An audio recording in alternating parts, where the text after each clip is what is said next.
Jedna před kapičkou. Jo. Jak na to kapičko,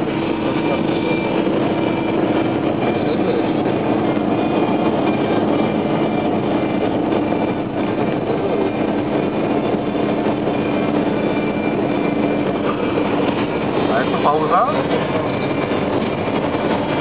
Jak to zrobię mało akurat.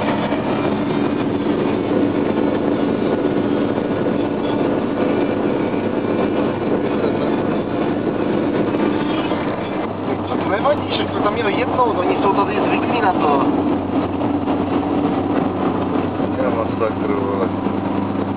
Ale hlavně, že telefonuje s tím na párek. Jo.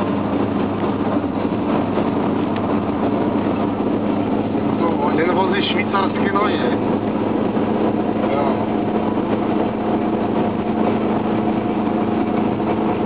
Češi a 2 GPS.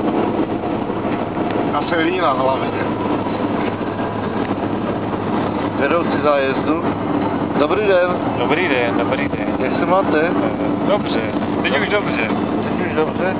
Jste ve stínu, vylezte tam k tomu oknu. Tak, tak. Dobře. Lukáš tu smrdí s tím krémem? No to jo, to je rychle jak prase. Lepší krém jak vole. A otec zájezdu. No.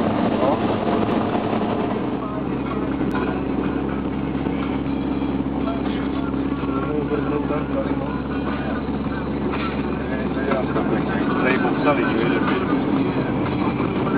No, tady to přeskočili a to zase tady zase přeskočili.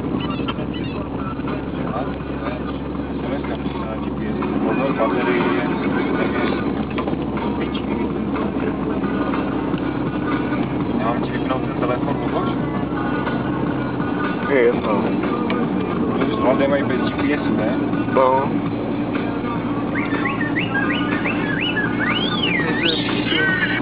Když to Česká, do konca, když jde v Itálii. To brzo.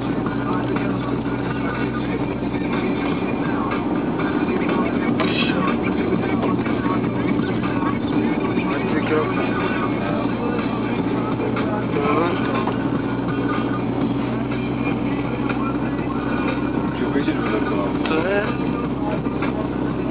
To je na tom, z té rychlosti to netoč.